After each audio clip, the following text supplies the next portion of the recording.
आज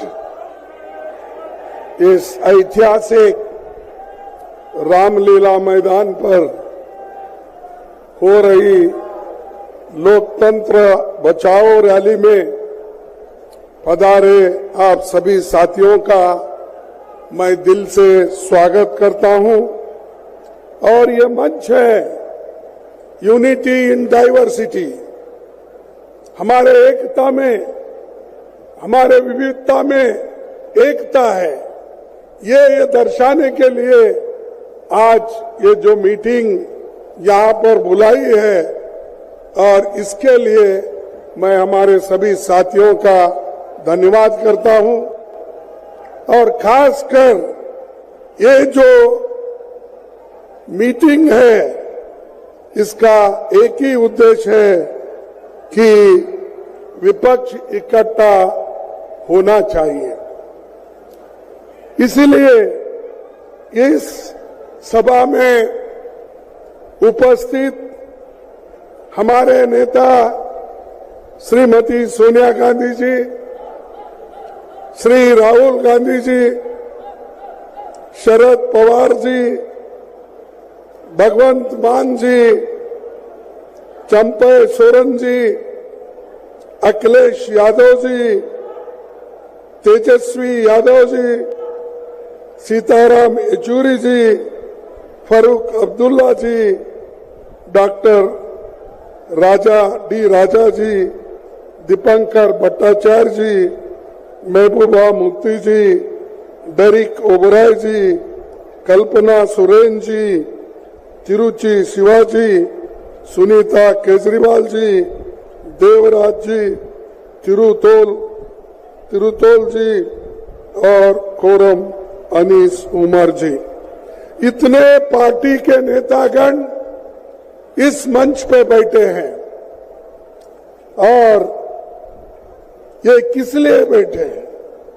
कि इस देश को बचाने के लिए, इस देश में एकता रखने के लिए, इस देश के डेमोक्रेसी को बचाने के लिए और इस देश के संविधान को बचाने के लिए ये लोग सारे इकट्ठे हो गए। मोदी तो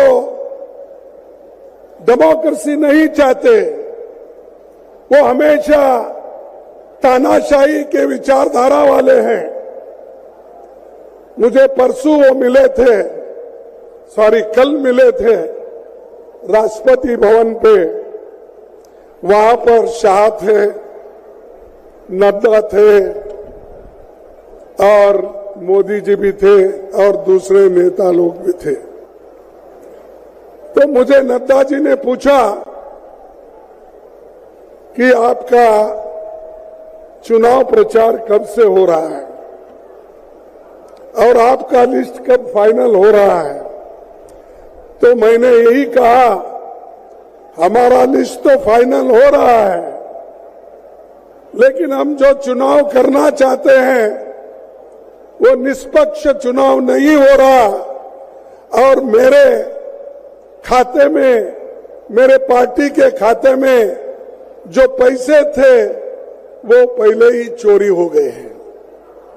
और खास करके मुझ पे जो पेनल्टी लगाई है वो 3,567 करोड़ का, 3,567 करोड़ की पेनल्टी मुझ पे लगाई है।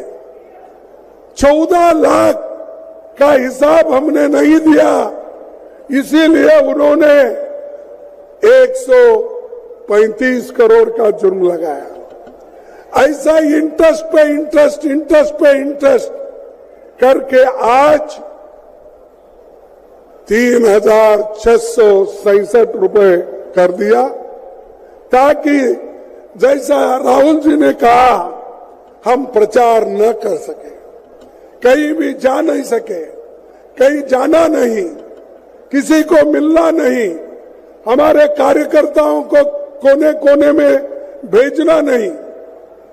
ये तरीका मोदी जी ने अपनाया है और डेमोक्रेसी को एक एक करके हमारे संस्थाओं को वो खराब कर रहे हैं, उसका ऐसा गैर इस्तेमाल कर रहे हैं, चाहे वो ईडी हो, चाहे वो सीबीआई हो, चाहे वो सीवीसी हो, चाहे वो सीबीआई हो।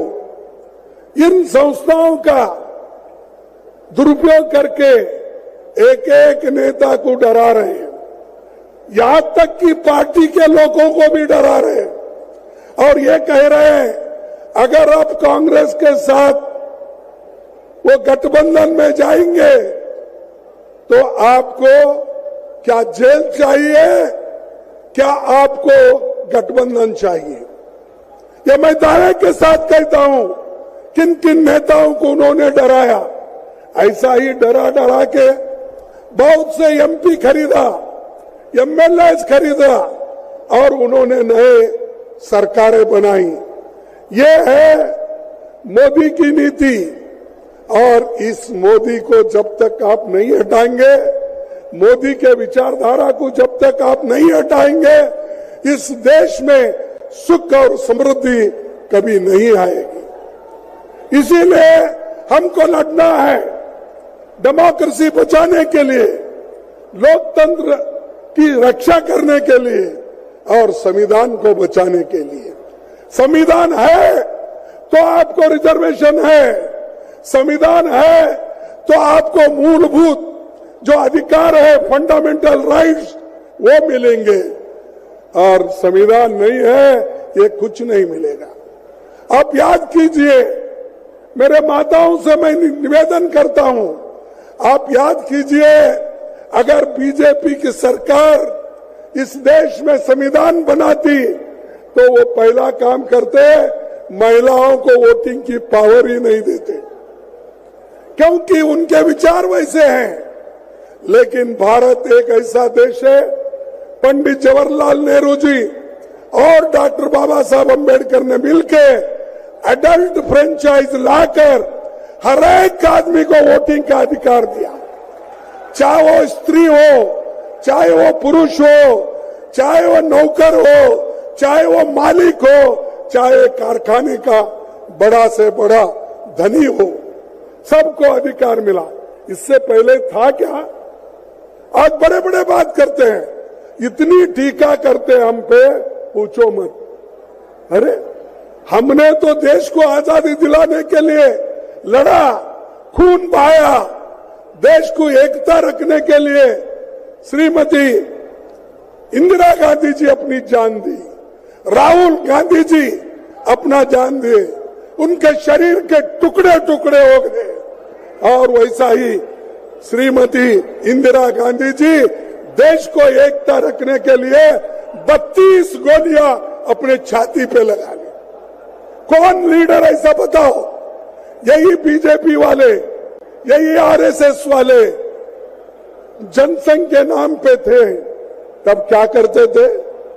तब ये सरकारी नौकरी में जाने के लिए लोगों को कहते थे, ये कहते थे क्विट इंडिया आंदोलन में भाग मत लो, गांधी जी की आइडिया अच्छी नहीं है, ये कहते थे। ये नौकरियों में रहते थे, ये व्यापार करते थे और देश के लिए कभी नहीं लड़े। मैं उसीलिए कई बार बोलता हूं, इनके घर का एक श्वान भी भोगता नहीं था, ऐसी लेकिन हमारे लोग सूली पे चढ़े, हमारे लोग लड़े। तो इसीलिए कांग्रेस पार्टी संविधान बचाने के तरफ हमारा ध्यान है और इसीलिए हमको ये जरूर होगा कि हम सबका विकास चाहते हैं। चंद अमीर मित्रों का विकास मोदी चाहते हैं। आप डेमोक्रेसी चाहते हैं या तानाशाही, आपको तय करना होता। आप डेमोक्रेसी चाहते हैं ना? अरे लोकतंत्र चाहते हैं या नहीं? जो लोकतंत्र चाहते हैं वो हाथ उठाइए दोनों, और जो तानाशाही का समर्थन करते हैं उनको इस देश से निकाल के फेंकना पड़ेगा। ये लोग आज ये तो देखिए, ये बीजेपी खास करके ये एक पॉइजन के जैसा है, आरएसएस ये पॉइजन के जैसा है। अगर आप चाहते हैं चलो भाई इसको भी हम देख लेंगे थोड़ा चाट के, क्या बोलते हैं आपके इसमें मुझे मालूम नहीं, चाट के, तो चाट के अगर विष को देखेंगे तो भी मरेंगे, विष पिएंगे तो भी मरेंगे। तो वैसा चाट के एक बार देखने के लिए मत जाओ, और एक बार देखे हैं तो मोदी देश को खराब करता है। युवाओं को कोई नौकरी नहीं है, महंगाई बढ़ रही है। इसीलिए मैं एक बात आपके सामने रखना चाहता हूं, और इसमें तो मशहूर हमारे जो पंजाब के चीफ मिनिस्टर गए शायद यहां से, ये वक्त नहीं, ये वक्त नहीं, एक मुकदमा है। ये वक्त नहीं, एक मुकदमा है। या तो गवाही दो या गूंगे हो जाओ, या गवाही दे दो या गूंगे हो जाओ, हमेशा हमेशा के लिए। ये उनका कहना है, या हमारे पास आओ गवाही दो या नहीं तो गूंगे हो जाओ। इसीलिए आज केजरीवाल जी को, आज हेमंत सोरेन जी को अंदर डाल दिए। क्या ऐसा गुनाह था भाई? आप बाद में भी कर सकते थे, उनको बुला के पूछताछ करने के बाद में सजा देते। इलेक्शन के वक्त नोटिफिकेशन हो रहा है, आप उनके ऊपर केस करके अंदर डालते हो। और हेमंत को भी उसी वक्त उसके ऊपर उनका यही कसूर था कि वो गठबंधन के साथ चलना चाहते थे। उनको बुलाया गया, पूछा गया, तब उन्होंने कहा मैं कांग्रेस के साथ रहूंगा, गठबंधन के साथ रहूंगा, मैं आप कितना भी मेरे ऊपर प्रेशर करो, मैं झुकने वाला नहीं है, ये हेमंत ने कहा था। तो इसलिए मोदी जी ने केस बनाया और उनको अंदर डाला। क्या यह लेवल प्लेइंग ग्राउंड है? क्या यह मैदान है? जैसा मैं राहुल जी का क्रिकेट का जिक्र किए थे, साहब क्रिकेट तो सब लोग ठीक ठाक मैदान बनाते हैं और पिच भी अच्छा करते हैं, तब लोग खेल पाते हैं। यहां तो मोदी सब तरफ खड्डा खोद के हमको क्रिकेट खेलो बोल रहा है, लेवल प्लेइंग ग्राउंड ही नहीं है। तो ऐसे व्यक्ति को इस बार हराना चाहिए। जब तक इनको हराएंगे नहीं, तब तक शांति से नहीं बैठना चाहिए। और ये इसलिए जरूरी है, किसी एक व्यक्ति के लिए नहीं है, या सिर्फ आज एक केजरीवाल जी के लिए नहीं है, या हेमंत के लिए नहीं है, ये 140 करोड़ जनता की रक्षा के लिए हम कर रहे हैं। और ये जरूरी है, गरीब को, किसान को, मजदूर को, छोटे मोटे व्यापारियों को, इनकी रक्षा करने के लिए हम ये कर रहे हैं। इसलिए हम चाहते हैं कि डेमोक्रेसी को बचाओ।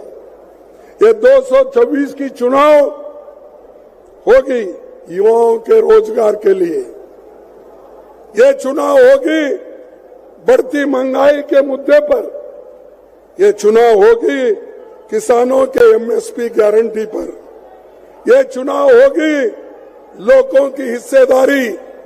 जो राहुल जी ने बीड़ा उठाया है कि जाति जनगणना होना चाहिए और जिसकी जनसंख्या है उसको न्याय मिलना चाहिए, जिसकी जनसंख्या भारी है उसको न्याय मिलना चाहिए। इसीलिए वो जो आवाज उठाए, इसकी भी लड़ाई है। और भाजपा के भ्रष्टाचार के खिलाफ ये लड़ाई है। और चुनाव देश के संविधान और डेमोक्रेसी को बचाने की है। इसीलिए मैं आपसे विनती करता हूं कि आप सभी एक हो जाओ, मिलके चलेंगे। इसीलिए पंजाब के हमारे चीफ मिनिस्टर से भी यही मैं अपेक्षा करता हूं, जब एक होकर हम लड़ेंगे तभी हम कुछ हासिल करेंगे, नहीं तो एक दूसरे को कुचलते रहेंगे, आप कभी आगे नहीं आएंगे। मैं आपसे विनती, पहले हम एक होने का सीखो, एक दूसरे को तोड़ने का मत सोचो। ये हमारा उसूल होना चाहिए, तभी हम कुछ काम कर सकते हैं। और मुझे खुशी है आज हम सब लोग मिलकर काम कर रहे हैं, चाहे हमारे कुछ भी मतभेद हो। हम येचुरी साहब, डी राजा केरल में लड़ते हैं, लेकिन यहाँ इस बड़े कॉज के लिए, इसके लिए हम एक होकर एक मंच पे हम आते हैं। उसी ढंग से हम आप आदमी से हम यहां पर लड़ते हैं, पंजाब में लड़ते हैं, तो देश की एकता के लिए, अखंडता के लिए एक मंच पे है। तो ये जो बना, ये इंडिया गठबंधन जो बना, देश के रक्षा के लिए, लोगों के रक्षा के लिए और आपके हिफाजत के लिए बना, या किसी व्यक्ति के बारे में नहीं। अगर वो व्यक्ति, संविधान बचा, हर व्यक्ति बचेगा, और जो अच्छा काम करता है वो जरूर बचेगा।